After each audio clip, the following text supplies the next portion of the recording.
guys, magandang hapon sa inyo lahat at welcome back ulit sa ating YouTube channel.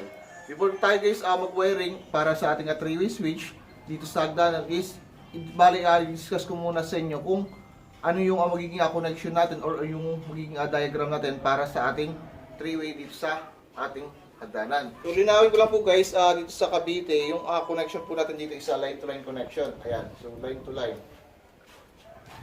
Line to line connection.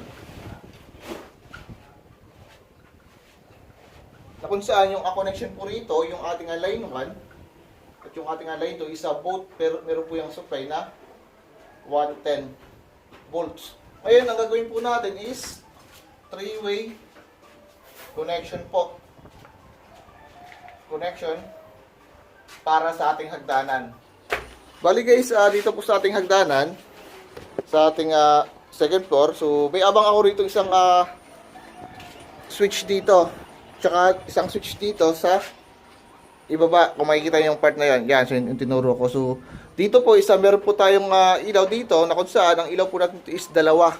Ayan, isa rito, at isa doon. So, sa madaling salita, yung ating 3-way switch is control po niya ay dalawang bombilya. And then guys, yung ating magiging source is dito po manggagaling sa ating square box, na kung saan yung source natin is itinap ko na po dito, ayan, at saka dito, yung ating line 1, yung red, yung ating line 2 is yung ating black. And then pagdating dito sa ating utility, meron na siyang wire na 3 wires, ayan. So ito yung ating traveler, and then yung ating line 1 na kung saan direct push na siya puro sa ating ibaba. Bali 3 wires din dun, dalawang traveler at saka isang line 1. And then itong mga baso, explain ko na lang sa inyo mamaya na kung saan ito yung ating line 2. So balik muna tayo dito sa ating ginagawa. Ayun, drawing ko muna rito yung ating hagdanan para makita nyo yung natural talaga kung paano yung ating connection. So try ko na muna ito. Ayan. So sample natin, ito yung ating hagdanan. Ayan. Ayan. Pasensya na kayo sa drawing ko. Ayan. Sa hagdanan niya, stair. Yan. Ito yung ating stair. And then dito sa ating hagdanan, base sa pinakita ko, meron po siyang 2 bulbs na control lang ating 3-way switch. So dito, ayan. Bali dito lagi yung ating ilaw. Ayan, so ito yung ating ilaw, then naka-position. Ayan, so kasi meron pa tayong hagdan pataas. So meron pa tayong hagdanan. Okay. So ayan. Ayan. So ngayon ito na yung receptacle natin. Ayan, drawing ko na muna. Ayan, so okay na. And then dito guys, pinakita ko sa inyo kanina, yung source natin is lang galing po siya sa ating square box. So imaginary, yung ating line 1 at line 2 is directed na. So bukod muna tayo ng linya. So hindi na muna siya dumaan ng ating square box para hindi kayo malito. Ayan, dito po sa ating hagdanan, ang ginagamit po natin diyang switch is 3-way. Kasi kapag tayo aakyat dito, kung andito lang yung ating switch, yan sa isa lang, kung single pole lang, yan. Ngayon kapag andito tayo, so kung papatayin natin yung ilaw sa ating hagdanan, bababa pa tayo. Kaya ginagawa natin sa 3-way yung install natin sa ating hagdanan kasi kapag tayo nasa itaas na, is pwede natin patayin yung ilaw kahit hindi na tayo bumaba rito. Kasi ang 3-way is malimit, ginagamit po natin sa mga hagdanan and then sa ating mga hallway or yung mga alternate light. Ay guys, malinaw po tayo dito. So bali gagawin po natin sa 3-way connection. Yan, 3-way connection po. Yan. Ngayon sa 3-way po natin, so papakita ko sa inyo switch natin. 3-way. Ayan na, ito po yung ating 3-way switch. Ayan. So, kung mapapansin nyo guys, sa likuran, meron po siyang 4 na terminal. Ayan. So, 4 na terminal. And then dito, kung makikita nyo, mapansin nyo, ito po yung kanyang front. Bali, clear lang po siya. Clear. Hindi po tulad ng ibang switch, meron para siya ditong markings. Diyan, meron po siyang markings. Ayan. Para tandaan, ito ay clear lang po yung kanyang harapan yan. And then yung kanyang back, ito. So, sa back kung makikita nyo, meron po siyang label dito na 0, 1, 1, at saka 3. Ayan, so kung makikita nyo na, 0 po, 0, 1, at saka 3. Ngayon guys, dito sa 0, isa connected po yung dalawa na yan, connected. And then itong 1 at 3, so hindi yan connected dalawa. So yun guys, basta pinakita ko kanina, yung ating 3-way switch, clear lang dito sa harapan. Hindi po tulad ng ating single switch, is meron po siya ritong markings na palatandaan. Ito yung ating single pole. Okay, so malinaw tayo dito. So ito yung ating 3-way, clear, and then yung ating single pole na meron siyang markings dito. Ayan. Ngayon guys, proceed na po tayo rito sa ating whiteboard. So, sabi ko nga yung ating 3-way na switch ito, dalawa sinidrawing ko na. So, meron po siya ritong terminal na 4. Ayan, so para in reality, lagyan natin siyang terminal na 4. Ayan. Ayan. And then dito, meron siyang label. So, yung label niya is 0, at saka 1, at 3. So, ayan, malinaw tayo dyan. Ngayon, itong dalawang butas na to, dito, sa part dito, isa connected po yan. Para malinaw sa inyo, center na lang natin yung ating butas. Ayan. Kasi, ang ano lang dyan, isang jumper lang tayo dyan minsan, para makakuha tayo ng source. Ayan, so, dito lang siya ilagay. Ayan. Ayan, so, ito yung guys yung ating single pole. Ayan. Bali yung switch natin sa SPDT SPDT. Ayan. SPDT. Na kung saan yung SPDT is single pole, double throw. Ayan. Yan. Ayan guys, yung ating type ng ating switch kapag ating sa ating 3-way. Yan, so sa 3-way natin. Ayan guys, sa ating 3-way na ito, so balik rin natin to para hindi kayo, para mabilis ating may malagyan ng wirings. Ayan. So, ayan. Ayun guys, sa ating 3-way switch is meron po tayo itong numbering na 1 tsaka 3. So, meron tayong label. So, kung saan guys yung ating 1 at tsaka 3, ito yung ating traveler na connected dito sa kabilang 3-way. Okay, so malinaw tayo dito. So, ibig sabihin, yung ating 1 at 3 is meron siyang connection. So, gagawin lang natin yung ating traveler na 2 wires. Ayan. So, ayan. Connected lang siya rito. Ayan. So, connected lang siya rito. Ayan na, meron na pong connection yung dalawang switch natin. Kasi nilagyan natin siya ng traveler. So, imaginary guys, yung ating linya na line 1. Yan, na line 1 ito. Line 1, tsaka yung ating line 2. So, ito na guys yung ating magiging source. Bale, guys, pagdating sa line to line connection, so yung ating line 1, kahit mapapunta sa ilaw, o yung ating line mapapunta sa ating switch isa, wala po siyang problema. Kasi, yung connection kasi sa atin, dito sa Cavite, isa line to line, so both po yan may supply na 110. Ngayon, kung ang connection natin sa ating lugar, isa line to neutral, so meron po tayong kino-consider dyan na connection. Ngayon, yung ating linya, kapag sa line to neutral is, yung ating linya na line or hot wire is directed po yun sa ating switch. And then yung ating neutral is directed po siya sa ating bulb. Kasi meron po tayo diyang kino-consider.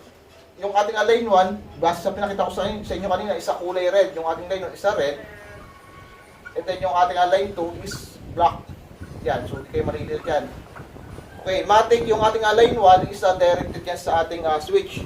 Pagdating sa ating 3-way connection, guys, ayan, yung ating return ng ilaw is babagsak pa rin sa ating switch pa rin, sa isang switch. And then yung ating line 1 is dito sa kabilang switch natin. Okay, so malinaw tayo dyan. So, ito, yung ating line 1, ayan, so, ipinaba ko siya. So, dito ko siya isinama sa pinakababang hagdanan. So, dito siya nakatap sa 0. So, palaging tatandaan yung ating 0 dito. So, dito natin itatap yung ating linya o yung ating line 1 or yung ating line 2 lagi sa 0. And then, sa kabila ng mga switch na 0, so, dito na po itatap yung return ng ating ilaw. So, malinaw po tayo dyan. Okay, so, proceed na po tayo to. So, ganito guys yung ginawa sa hagdanan. Bali, sinuksuhan ko siya ng wire. So, binaba ko sa ating babang hagdanan is yung ating line 1 is sinama ko sa dalawang traveler dito sa baba ng ating switch sa may hagdanan. Ay guys, yung ating line 2 naman, dinirect ko na po yan sa ating bulb. Ayan, so sa bulb natin, ayan. So ito na guys yung ating connection. Ayan, so may splicing tayo dyan. Ayan. And then pagdating sa dulo is wala na yan. So nilagyan ko na siya para maintindihan nyo. Ngayon dito sa ating bulb, so parallel ang connection natin dyan, parallel. Hindi po tayo nagsisiris dyan. Kasi kapag tayo nagsiris dyan, pag tinanggal natin isang ilaw, so both dyan parehas is hindi gagana circuit pag tinanggal natin isang ilaw. Kasi hindi makakontinuous yung ating supply. Ngayon dito, so kompleto na yung ating para sa switch. So may supply na, and then yung ating bulb isa meron na siyang line 2. Ngayon, ang mangyayari po niyan, yung ating return naman yung iintindihin natin. So sa return natin is yung ating ilaw, ito, return ng switch natin. So ayan, ito na guys. So dito po natin siya ibabagsak sa ating kabilang 3-way switch. Ayan, so sa 0 natin po siya itatap. So ganyan lang siya connection. So that's it na yan. So kapag binuhay natin switch is gagana na po. Ayan, so malinaw tayo dyan. Okay guys, dito, so itatry natin kung gagana nga ba yung ating ilaw. So gagawin po natin sa susugsugin natin yung ating linya kung iilaw itong dalawang bombilya sa ating hagdanan. So dito, yung ating line 1 isa bumagsak na rito sa ating isang switch na sa 0. Ayan, so ibig sabihin meron na po siyang supply dyan. Once na inaw natin yung ating mga switch dito, so yung ating signal po is mapalo yan kasi meron siyang dalawang position. So malinaw tayo doon. Ay kapag inaw natin, so yung ating supply, ating line 1, so dire-diretso siya rito.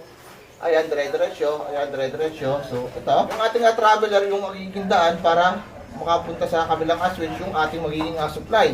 So ito yung itong dalawa na to guys. Ayan. Ayan, ito yung ating traveler po. Traveler. Ito yung ating line 1. Ito yung ating return. So, lagyan natin table para kayo ma-return. And then ito yung ating line 2 na connection. Okay. So, line 2 natin. So, sugsugin na natin yung ating connection. Yung ating line 1 is diretso na siya sa ating isang 3-way switch. Ngayon, binuhay natin. So, i-rest natin. So, dito kasi meron tayong traveler papunta sa kabilang switch. Ngayon, dito yung ating single pole. Ayan. So, point dito sa isang position sa 1. So, ayan. Dire-diretso siya. Ayan. So, ayan, so ibig sabihin, may diretso sa ating receptacle. Ngayon, ang bulb natin is iilaw po yan, parehas. Ayan, iilaw yan parehas. Pag ang ginawa naman natin sa pinarest na yung switch, so in-off na natin. Ngayon, tingnan natin yung magiging supply natin. Ayan, so pinarest na yung switch sa 3-way sa isa. So, ngayon, ang magiging supply niya, so susugin natin yung ating line 1. Ayan, dire-diretso. Ayan, so dire-diretso siya rito. Ayan, so ngayon, magiging connection natin is mapuputol na rito. Ayan, kasi yung single pole isa lumipat na ng ibang position. Ayan, so ibig sabihin, cut na po yung supply natin dito, makakat na. So ngayon, yung ating ilaw isa hindi na po gagana. So malinaw tayo dyan. Paano naman kung dito naman tayo nagbuhay? Ayan, so ayan. Lilipat tayo yung single pole lang sa kabila. So sugsugin tayo ng linya, ayan, so yan, dire-diretso, lipat ng connection dito sa grid, ayan, so yan, diretso, yun, buhay ang circuit natin. So, yun lang guys yung ating connection, bali, palipat-lipat lang ng position yung ating 3-way para mabuhay at saka mamatay yung ating ilaw dito sa ating hagdanan.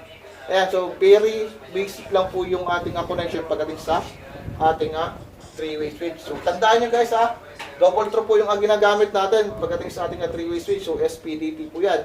Single pole double throw. Ayan.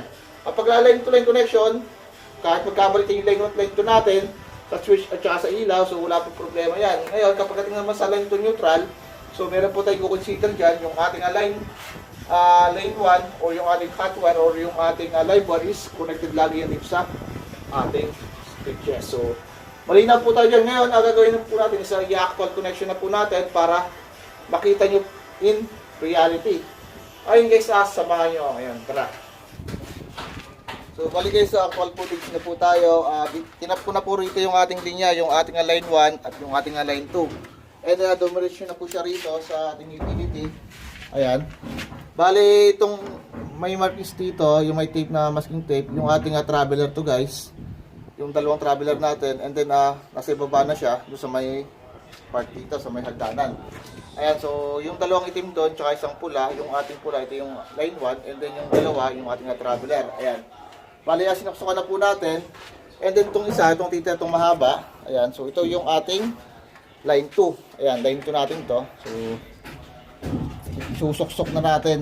Kasabay na lang return papunta sa ating mga junction box. Or kasi susuksok na natin yung ating linya. Ayan. So, tipan nyo muna. Ito yung ating line to, itong line 2, ito yung ating return. Ayan. So, diretso natin.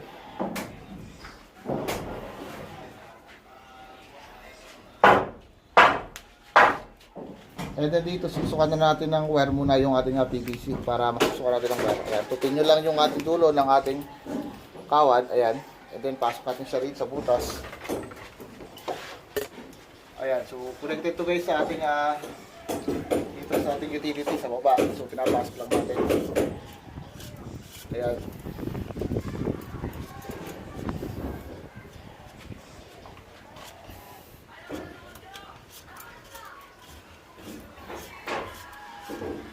So, ito na guys, lumabas na.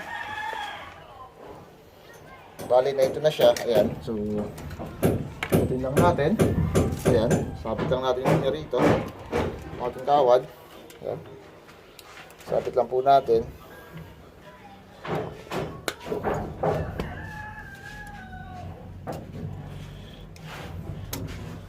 Ito. Dito guys, kahit magkabaliktad na, wala nang problema kasi line-to-line connection tayo dito.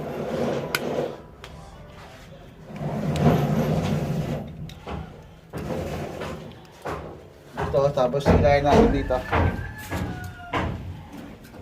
Ayan, hila tayo, hila.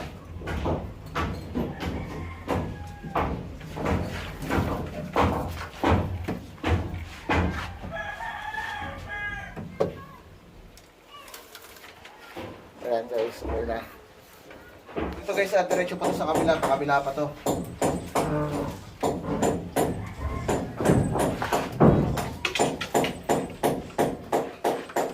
Kabila pa yan. Dito, sukatin muna natin. Ayan. So dito. Ayan, so okay na. Sukatan natin.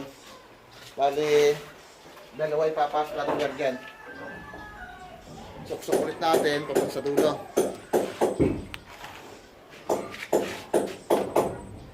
Natin.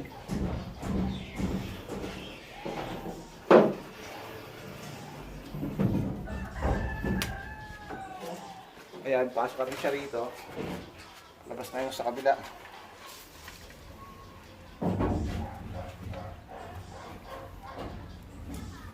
Kasi kinakawaran, okay na yan.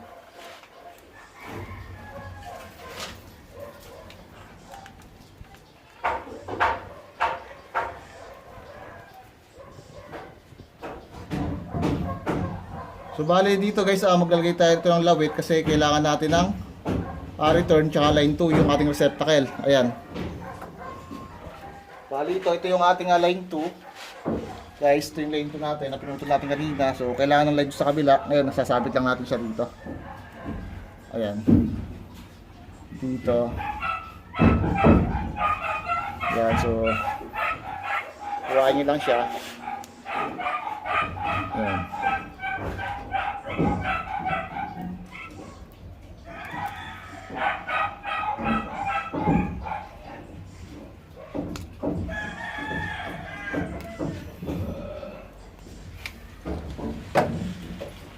Pwede na strip natin to.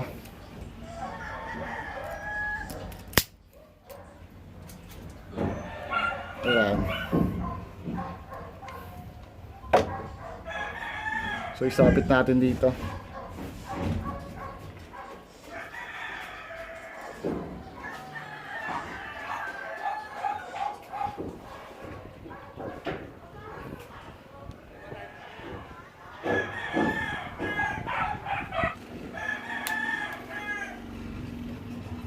Ayan, so higpitan natin. Ayan. Then atipan natin siya dito.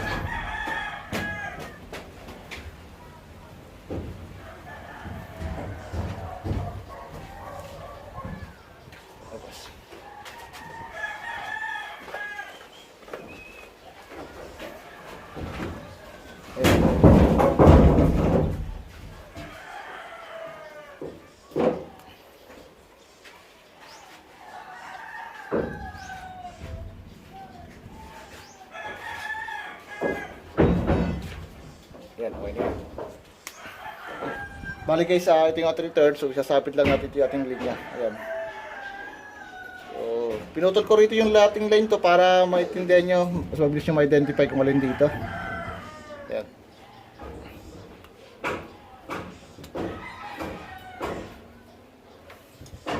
Ayan.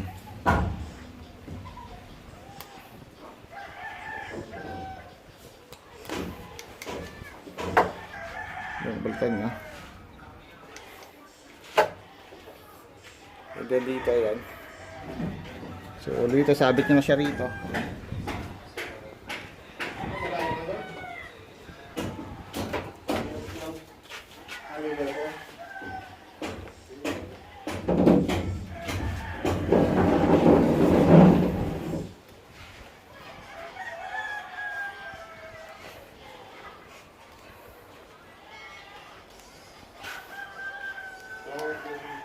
Ayan, so tape na po natin. Iayon natin kung saan pinihit yung ating linya. Ayan. Ayan.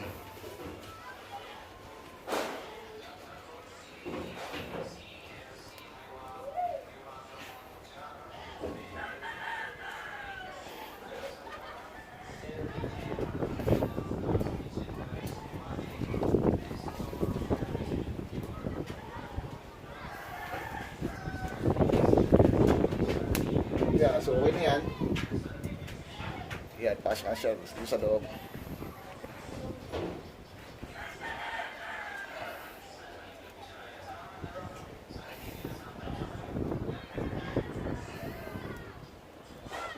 Bali, kabitan natin siya ng septacle. Ayan.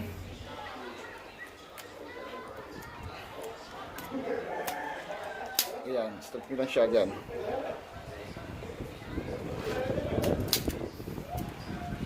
Ito guys, ating septacle, walang problema dyan kahit alam magkabaliktad dyan.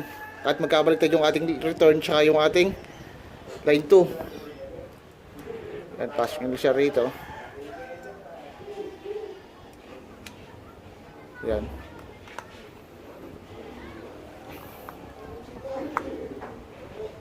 Ayan, so ito, kabila naman.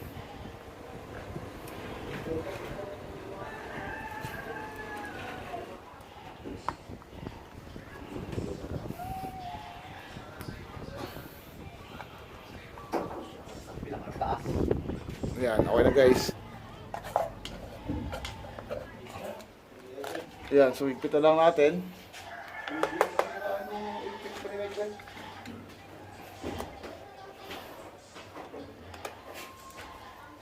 So okay na. And then yung sa baba naman tayo. May install pa isang septacle dito. Ito guys, ito yung ating return. Yung may masking tape natin. Ito yung ating line 2. Ayan. So ano yun lang siya. Strip. Ayan. Ayan. So basic lang. So ganun tayong terminal dito. So ayan.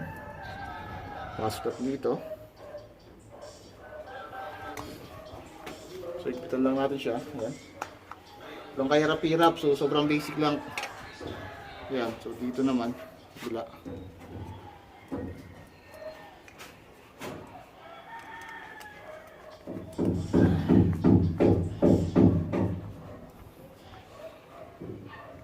Ayan lang. Ikutin mo lang siya dito. Ayan.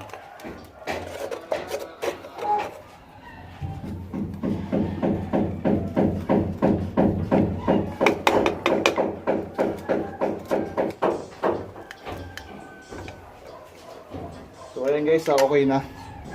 So balik kakabitan mo na ng ilaw dito para dito tayo kasi alis yung may tungguan. Ayan. So lipat na tayo rito, and then dito sa kabila, kabitan na rin natin ang bilya.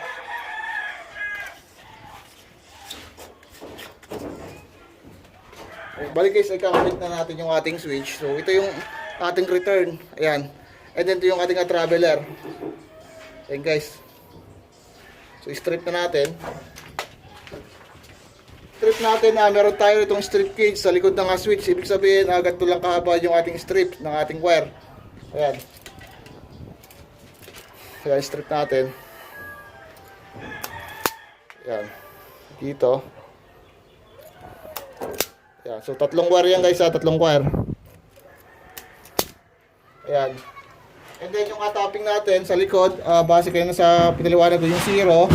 Dito nakatap yung ating return. And then sa 1-3, ito yung ating traveler. Bali lang sa traveler guys, yung ating tagging dito, kung ito yung unang traveler, ito yung ikalawang traveler. Pagdating sa ating sa switch, magkabalik yan, walang problema. Pero ang ginagawa ko, since na nagtatagging ako, so sinusunod ko na lang yung label dito sa ating 3-way. Ayan, so unahin mo natin yung return natin. Tap sa 0. So dito ang tatap. Ayan. So ayan, 0. Ayan, 0. Return ng ilaw. Ayan. So dito natin yung pliers para tayo narapan. Ayan. Ayan, so okay, good. And then yung ating traveler, yung isang tape dito, ito. So dito ko itatap siya sa 1. Ayan, so 1 siya tatap. Ito, 1, mali na tayo dyan. Yan, so good. And then yung ating dalawang tape, nakatap siya sa 3. Ayan, ating yan, so good. So okay na yun guys. 0, 1, tsaka 3. Okay, malinaw tayo ito. So titip, lalagyan mo ng plastic baka kasi madumihan. So ito, pasok natin dito kasi pipinishin pa to eh. So, pasok na siya rito sa plastic.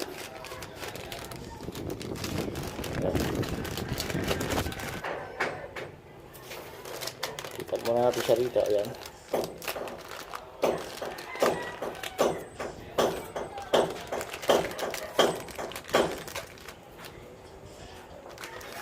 And then, nasa baba naman tayo. Ito yung ating line 1. Ayan, yung pula. And then to, yung ating traveler na dalawa. Ayan. Ayan, so strip natin.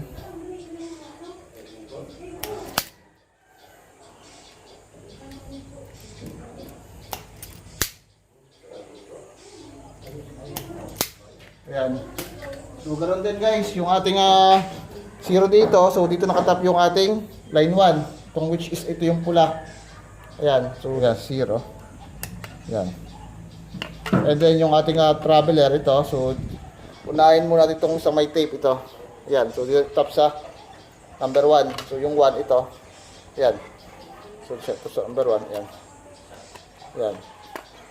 And then yung ating dalawang masking tape, so nakatap dito sa 3. Ayan, so sa 3. So lagyan natin siya ng plastic. Oops.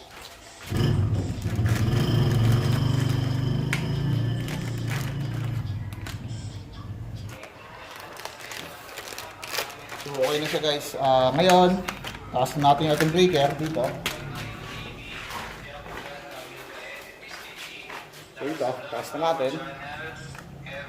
Ayan, so tinaas ko na. Ayan. Ngayon, bubuhayin natin yung switch dito. I-on ko na. Ayan. Buhay parehas dalawa. Ayan, so off. On, off. So bubuhayin ko rito. So makakita ko sa itaas. So papatayin. Hindi na pala. So dito ko papatayin siya. Ayan. Off, on, off, on. So off, on. So naka-on na rito. So kung karaman siya, papatayin sa baba. Ayan, so on, off. On, off. So ganoon lang guys sa ka-basic. So tapos na po tayo. So ganoon lang po guys yung idea. So sa pag-install lang ating 3-way switch dito sa hagdanan. Sa kung saan yung ating 3-way, isa control niya yung dalawang bumbilya. Okay, so yun guys, sa dito lang muna. So sa mga di pa pala sa akin nagsusubscribe sa akin sa supportahan yung channel to, i-click the notification bell para na-update sa aking bagong video. Hanggang dito na lang and see you in my next vlog. Thank you.